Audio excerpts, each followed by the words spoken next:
Countdown शुरू हो चुका है। बराह रास्त नशरियात का आगाज कर दिया गया है।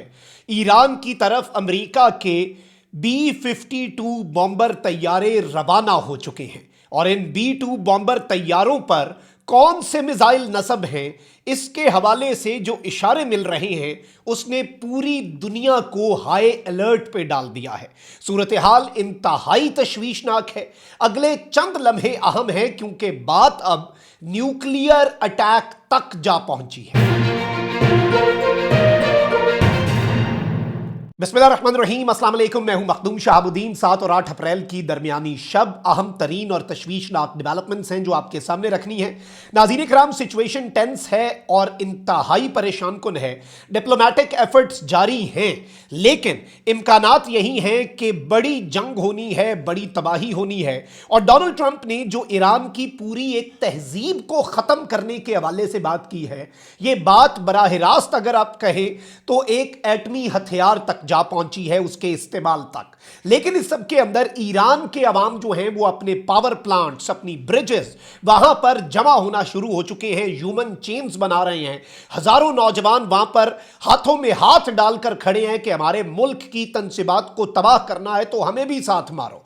अब अमेरिका के B-52 बॉम्बर्स जो हैं वो रवाना हुए हैं और 7 घंटे इनका फ्लाइट टाइम है। और ये याद रखिएगा कि इन्हें एग्जैक्ट ट्रंप की डेडलाइन खत्म होने तक इन्होंने ईरान पहुंचना है। ये अमेरिका के जो दीगर बेसेस हैं यूरोप के, वहां से रवाना हुए हैं। And this is something very alarming. मैं सारी डिटेल्स आपके सामने रखता हूं, लेकिन अगर अभी तक आपने इस वीडियो को लाइक नहीं किया, लाइक जरूर कर दें। कमेंट सेक्शन में राय का इजहार भी कीजिएगा और अगर हो सके तो इस वीडियो को आपने शेयर करना है और चैनल को सब्सक्राइब करना है। नाज़रीन किराम, डोनाल्ड ट्रंप ने जो बयान जारी किया है कि एक पूरी तहजीब आज रात कत्ल होगी, never to be brought back again, और ये जो सिविलाइजेशन है ये आइंदा कभी वापस नहीं आ सकेगी। मैं नहीं चाहता ऐसा हो, लेकिन मुझे लगता है कि अब ऐसा ही होगा। लेकिन अब चूंकि हमारे पास एक कंप्लीट और मुकम्मल रिजीम चेंज ईरान में हो चुका है और अब कम रेडिकलाइज्ड माइंड्स जो हैं, यानी कम एक्सट्रीमिस्ट माइंड जो हैं वो ईरान के ऊपर हुकूमत कर रहे हैं। क्या पता कोई बड़ी रेवोल्यूशनरी चीज हो, किसी को नहीं पता। क्या पता ईरान जो है वो हमारे साथ बात कर ले और हमें आज रात ही पता चलेगा। और तारीख का सबसे इंपॉर्टेंट मोमेंट आ चुका है। 47 साल की भत्ताखोरी, करप्शन और मौत जो है वो खत्म होगी। God bless the great people of Iran. अब डोनाल्ड ट्रंप ने जो ये बात की, इसके बाद अमरीकी नायब सदर ने जो बातें की, उनमें एक तरफ मुज़ाकरात के हवाले से, मुज़ाकरात के इम्कानात के हवाले से बात थी, but on the other hand ये याद रखिएगा कि इसके साथ साथ जेडी वैंस ने एक इशारा दिया जिसके बाद पूरी दुनिया हाई अलर्ट पे चली गई। और पूरी दुनिया जो है उसने यही अंदाजा लगाया कि जेडी वैंस ने बाज़ाब्ता तौर पर जो है वो इशारा दे दिया है कि न्यूक्स चलाए जा सकते हैं, न्यूक्लियर वेपन्स का इस्तेमाल हो सकता है आज रात। और ये जो न्यूक्लियर वेपन्स का इस्तेमाल है ये बहुत परेशान कुन बात है। और इस सब के अंदर मैं आपको ये बता दूं कि इस पूरे के पूरे सिनेरियो के अंदर अहम तरीन चीज जो समझने वाली है वो ये है कि एक तरफ तो व्हाइट हाउस ने कहा नहीं जी न्यूक्लियर की तो बात नहीं होगी, but on the other hand Iranian TV ने ये रिपोर्ट किया है कि all diplomatic channels and indirect talks have been frozen, यानी तमाम जो सिफारती रास्ते थे वो बंद कर दिए गए हैं। जो इनडायरेक्ट कम्युनिकेशन चल रही थी ऑब्वियसली थ्रू पाकिस्तान, उसे फ्रीज कर दिया गया है following Trump's recent threats. Donald Trump के हालिया जो थ्रेट्स हैं, जो उसकी धमकियां हैं, उनके तनाजुर में ये सब कुछ हमने फौरी तौर पर बंद कर दिया है।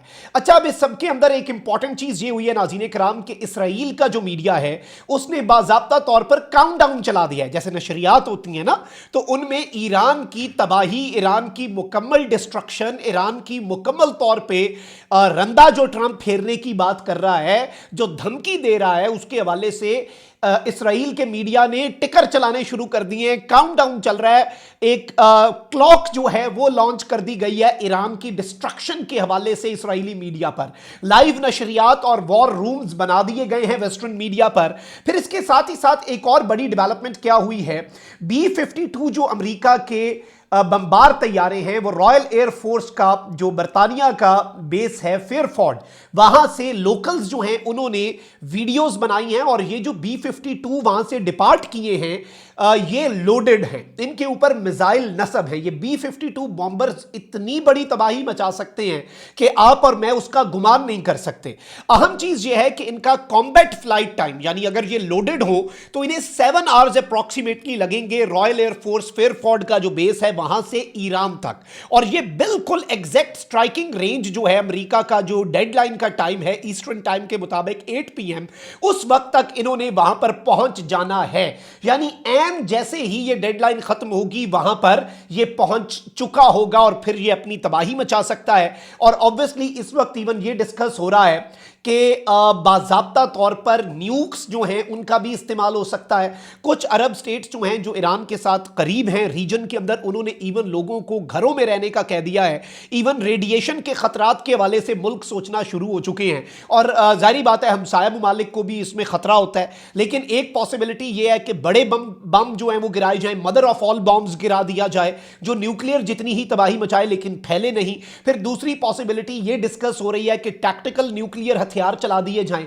लेकिन वहीं दूसरी जानिब पाकिस्तानी ऑफिशियल्स ये बता रहे हैं कि 3 से 4 घंटे डिसाइसिव हो सकते हैं, इनमें कुछ बड़ी डेवलपमेंट जरूर हो सकती है। बट इवन इस वक्त ईरान ने वॉल स्ट्रीट जर्नल के मुताबिक पाकिस्तान को यह बताया डायरेक्ट डिप्लोमेसी जो अमेरिका के साथ ईरान ने कट ऑफ कर दी है। ट्रंप की ईरान की सिविलाइजेशन, ईरान को बड़ा फख्र है अपनी सिविलाइजेशन पर, तहजीब पर, हजारों साल की ये फारिस की जो तहजीब व तमद्दुन है, ये ईरान का जो तहजीब व तमद्दुन का एक पूरी हिस्ट्री और एक पूरी बैक स्टोरी है, ईरान उस पर फख्र करता है। और ट्रंप ने उसी को ख़त्म करने की बात कर दी है फॉरएवर। तो ईरान ने उसके बाद अमेरिका के साथ अपने चैनल्स डिप्लोमेटिक बंद कर दिए हैं। लेकिन पाकिस्तान के थ्रू जो डिप्लोमेटिक चैनल्स बंद किए हैं अमेरिका के साथ ईरान ने, उससे पहले ईरान ने पाकिस्तान को एक इंफॉर्मेशन दी और साथ ये भी कहा कि ये अमेरिका बहादुर तक पहुंचा दीजिएगा, हमारे पास 15,000 मिसाइल अभी भी मौजूद हैं और 45,000 ड्रोन्स भी मौजूद हैं। और ईरान को यह लगता है it is winning the war. यानी ईरान ने पाकिस्तान के थ्रू यह मैसेज दिया है कि आप अमेरिका को बता दें कि हमारे पास बड़ा एक अभी भी जखीरा है, आपके पास इंटरसेप्टर कम हुए होंगे, हमारे पास नहीं कम हुए। और इस सब के अंदर अहम तरीन चीज यह है कि ट्रंप ने कहा है कि 18 PM is happening, 8 PM is happening. If we get to that point, there is going to be an attack like they have not seen. यानी अगर हमने 8 PM से आगे निकल गए और बाज़ाब्ता तौर पर हम ईरान ने उस वक्त तक डील ना की, जो कि अब इम्कानात वैसे ही कम हैं, और ईरान अमरीकी दबाव के सामने किसी किस्म की लचक नहीं दिखाएगा, ये ईरानी ओहदेदार ने कह दिया है। लेकिन वहीं दूसरी जानिब पाकिस्तान और मिस्र जो हैं, एज पर माई इंफॉर्मेशन, ये 2 मुल्क हैं जिन्होंने जंगबंदी की कोशिशें तेज कर दी हैं। This is the last chance. और इस सब के अंदर ऑब्वियसली ईरान जो है वो भी चीजों को देख रहा है। फिर इसके साथ ही साथ मुख्तलिफ पावर प्लांट्स पर इनिशियली हमले हो सकते हैं। यानी मिनिमम अमेरिका ये करेगा कि ईरान के ब्रिज और पावर प्लांट तबाह करेगा। ईरान के लोग जो हैं वो ईरान के झंडे लेकर, यूथ के लोग, यंग लोग, एथलीट, सेलिब्रिटीज, आम मकामी लोग जो हैं वो पावर प्लांट्स के करीब इकट्ठे होकर ह्यूमन शील्ड और चेन बना रहे हैं। वो कह रहे हैं कि अगर इस पावर प्लांट को मारना है, हम इसे इवैक्यूएट नहीं करेंगे, तबाह करना है पावर प्लांट को, तो हम हजारों लोगों को मार दो, हम सबको मार दो। और इस हवाले से बाकायदा तौर पर विजुअल्स आ रहे हैं। और इवन ईरानियन लोग जो हैं वो ईरान के बड़े ब्रिजेस जिन्हें यूएस तबाह कर सकता है, वहां पर सिविलियन इंफ्रास्ट्रक्चर को बचाने के लिए बाज़ाब्ता तौर पर ईरान के लोग आ चुके हैं। अच्छा, वहीं दूसरी जानिब द गार्डियन ने कहा है कि ट्रंप के थ्रेट्स की जो सीरियसनेस है वो ये बताती है कि इवन अमेरिका जो है वो न्यूक्लियर वेपन्स का इस्तेमाल कर सकता है। और इस वक्त अमेरिका के अंदर भी हलचल है, ट्रंप की ऑपोजिशन जमातें भी सर पकड़ के बैठी हैं। और इवन ये बात हो रही है कि ट्रंप पागल हो चुका है, उससे इख्तियारात लेकर अमेरिकी नायब सदर को दे दिए जाएं। और ये एक अहम चीज थी जो आपके सामने रखना जरूरी थी। अपना बहुत ख्याल रखें। अल्लाह निगहबान, पाकिस्तान जिंदाबाद।